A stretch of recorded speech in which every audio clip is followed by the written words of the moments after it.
बड़ा मेहरबान निहायत रहम वाला है। आज का हमारा टॉपिक है साइटोप्लाज्म। साइटोप्लाज्म है क्या? साइटोप्लाज्म सबसे पहले आप इस अल्फाज का मीनिंग देखेंगे।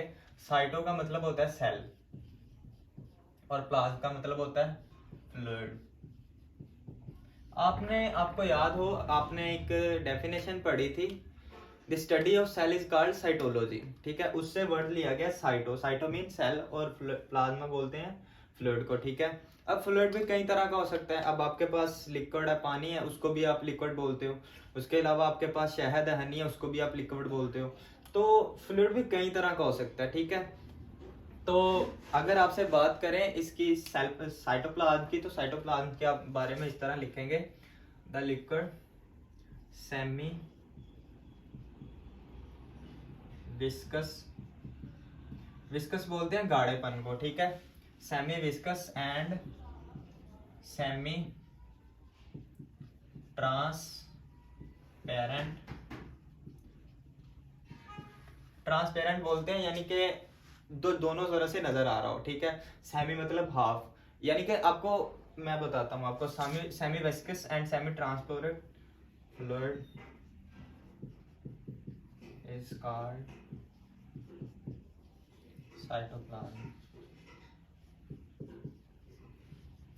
मिसाल के तौर पे आपके पास अगर कोई बोतल है, ठीक है, उस बोतल में आप साइटोप्लाज्म के लिक्विड को डालते हो, तो आपको ऐसा नहीं है कि आप दोनों बोतल के दोनों साइड से देखो तो आपको दोनों तरफ की साइडें क्लियर नजर आए, ऐसा नहीं है। आपको नजर आएगा लेकिन धुंधला नजर आएगा। ठीक है, इसको बोलते हैं सेमी ट्रांसपेरेंट। सेमी बोलते हैं हाफ को, और सेमी विस्कस मतलब गाढ़ा है लेकिन इतना गाढ़ा नहीं है। सही है, ये तो होगी इसकी डेफिनेशन। ठीक है, अब हम इसकी लोकेशन के बारे में पता करते हैं कि इसके ये पाया कहाँ पे जाता है। ठीक है, अगर हम इसकी लोकेशन देखें तो हमें पता चलता है कि cytoplasm is present between nuclear envelope to cell membrane. ठीक है, मिसाल के तौर पे आपके पास ये एक सेल है, ठीक है, और सेल के अंदर ये आपका न्यूक्लियस है। ठीक है, ये तो हो गई आपकी न्यूक्लियर इनवेलप। ठीक है, इसको आप न्यूक्लियर मेम्ब्रेन भी बोलते हो, और ये आपकी होगी सेल मेम्ब्रेन।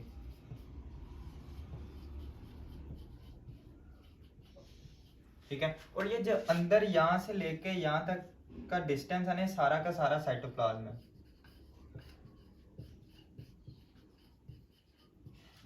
ठीक है, इसके अंदर बहुत सारी ऑर्गेनेलिज है, जैसा कि माइटोकॉन्ड्रिया है, गोल्जी अपरेटस है, और इसके बाद यहाँ पे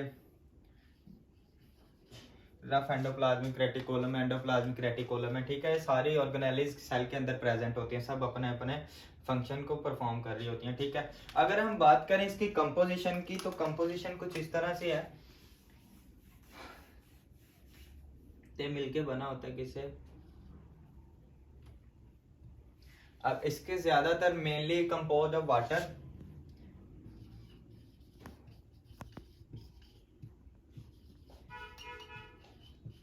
इसके अलावा some molecule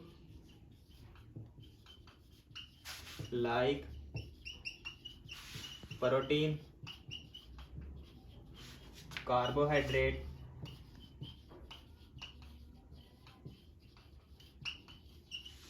minerals plus salt, ये क्या होते हैं, सोल्ड होते हैं।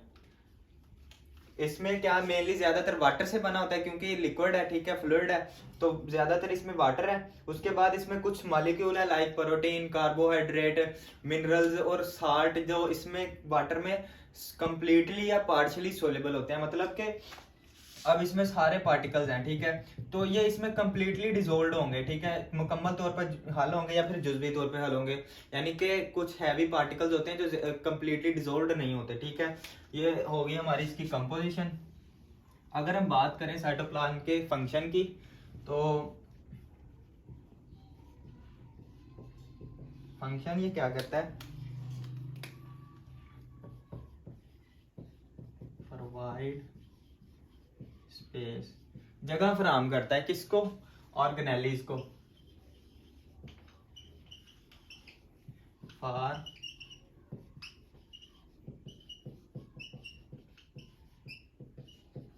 अब यहाँ पे देखो कितनी सारी ऑर्गेनेलीज हैं आपके पास। यहाँ पे राइबोसोम्स हैं, राइबोसोम के अलावा माइटोकॉन्ड्रिया है, गोल्जी ऑपरेटस है, क्लोरोप्लास्ट है, क्रोमोप्लास्ट है, और बहुत सारी ऑर्गेनेलीज आपके इसमें साइटोप्लाज्म में है। ठीक है, तो हर ऑर्गेनेलीज का अपना अपना काम है और अपना अपना काम करने के लिए उनको कोई खास मकाम भी चाहिए ना।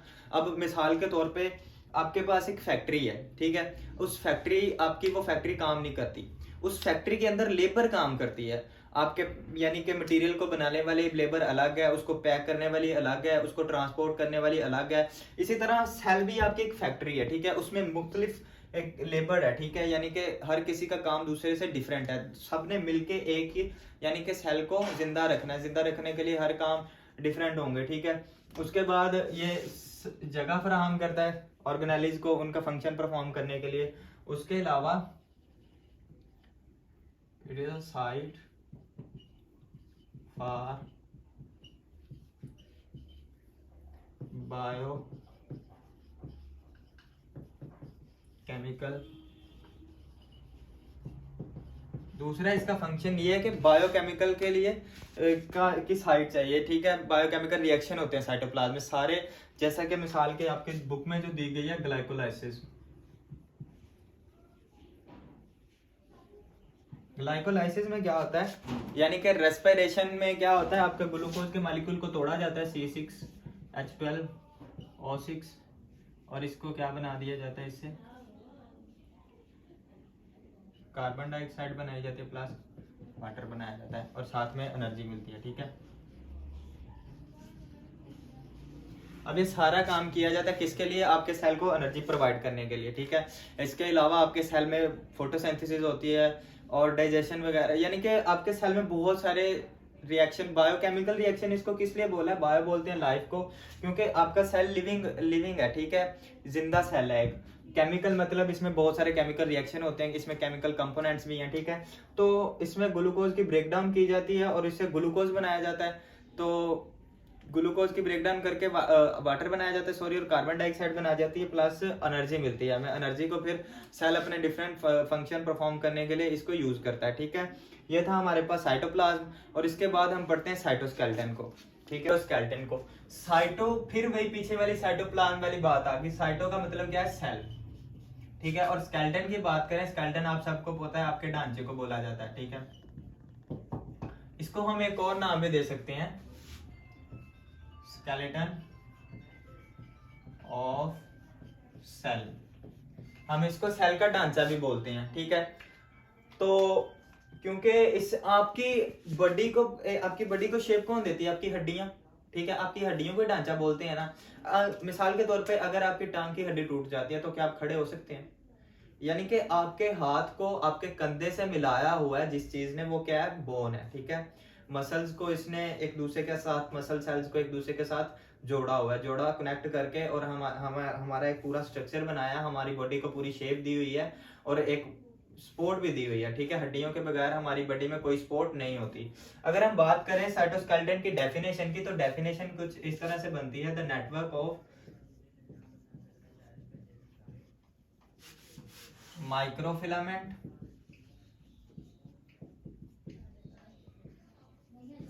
and microtubule is called cytoskeleton। Cytoskeleton actually है क्या, एक नेटवर्क है एक। ठीक है, नेटवर्क किसका, माइक्रोट्यूब्यूल का और माइक्रोफिलामेंट का। ठीक है, तो जो पूरे सेल में फैला हुआ है, जिसने पूरे सेल को शेप दी हुई है। ठीक है, स्ट्रक्चर बनाया हुआ है सेल का। ठीक है, अगर हम बात करें दोनों की, डिफरेंशिएट करें माइक्रोफिलामेंट में और माइक्रोट्यूब्यूल में,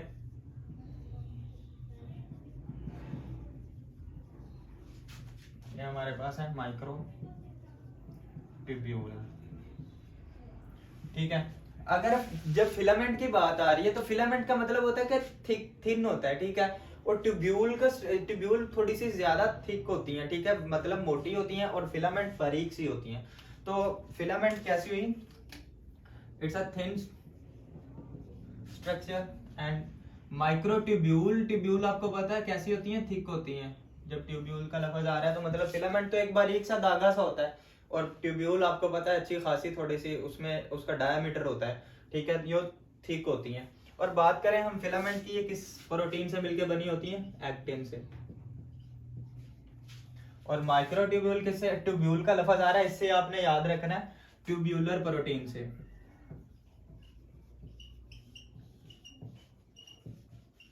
ठीक है। और माइक्रोफिलामेंट, एक्टिन, मायोसिन और ये सारी हमारे मसल प्रोटीन है, ठीक है, इनसे मिलकर हमारे क्या बनते हैं, मसल्स बनते हैं, ठीक है। अब इनका काम क्या, माइक्रोफिलामेंट का और माइक्रोट्यूब्यूल का। माइक्रोट्यूब्यूल क्या करती है, hold the structure of cell.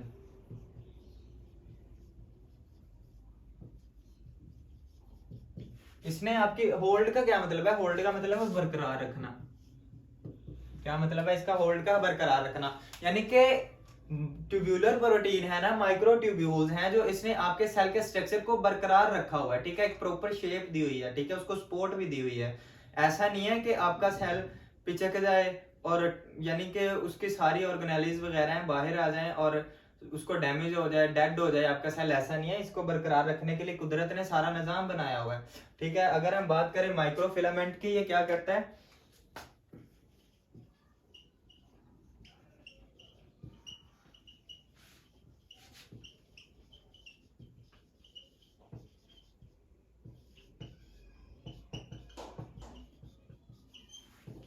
ये क्या करता है, आपकी शिफ्ट, आपके सेल को शेप देता है। आपके पता है आपका जब सेल होता है तो वो डिवाइड होता है दो में, ठीक है, तो उस दौरान माइक्रोफिलामेंट ये थिन है, ठीक है, तो ये क्या करता है, आपके सेल को शेप देता है, ठीक है।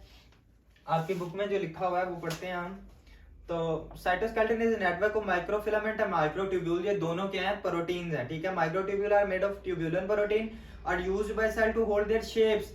सेल को क्या देता है, शेप देता है। मिसाल के तौर पे आपका ये सेल है, ठीक है, ये आपका न्यूक्लियस है, इसने आपके सेल को इसी तरह बरकरार रखना है, ठीक है, इसको प्रॉपर शेप देगा। जैसा कि आपकी बॉडी को आपकी हड्डियों ने शेप भी दी हुई है, सपोर्ट भी दी हुई है, ठीक है। अल्लाह, यानी कि आप खुद ऑब्जर्व कर सकते हैं, अगर आपकी हड्डी टूट जाए बाजू की या टांग की, तो आप अपनी जगह पे खड़े नहीं हो सकते, ठीक है। तो बहुत ज्यादा, अगर हम आगे पढ़ते हैं, they are also major component of cilia and filament, ठीक है। जो माइक्रोट्यूब्यूल होते हैं ना, ये फिलामेंट और सीलिया बनाते हैं, सीलिया और फिलामेंट। फिलामेंट, आपको सीलिया और फिलामेंट के बारे में बताऊं तो जो फ्लैजेला,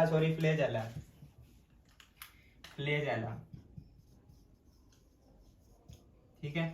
अगर आपको सीलिया और फ्लैजेला के बारे में फर्क बताऊं तो सीलिया, आपने हमेशा एक बात याद रखनी है, सीलिया स्मॉल इन साइज होते हैं और लार्ज इन नंबर होते हैं। अगर हम फ्लैजेला की बात करें, फ्लैजेला लार्ज इन साइज होते हैं और स्मॉल इन नंबर होते हैं, ठीक है। एक लंबा सा धागा होता है, मिसाल के तौर पे आपके पास ये एक फ्लैजेला है, ठीक है, देखो साइज में ये लंबा है लेकिन तादाद इनकी थोड़ी है। अगर हम बात करें सीलिया की, तो सीलिया कुछ इस तरह से होते हैं, ठीक है।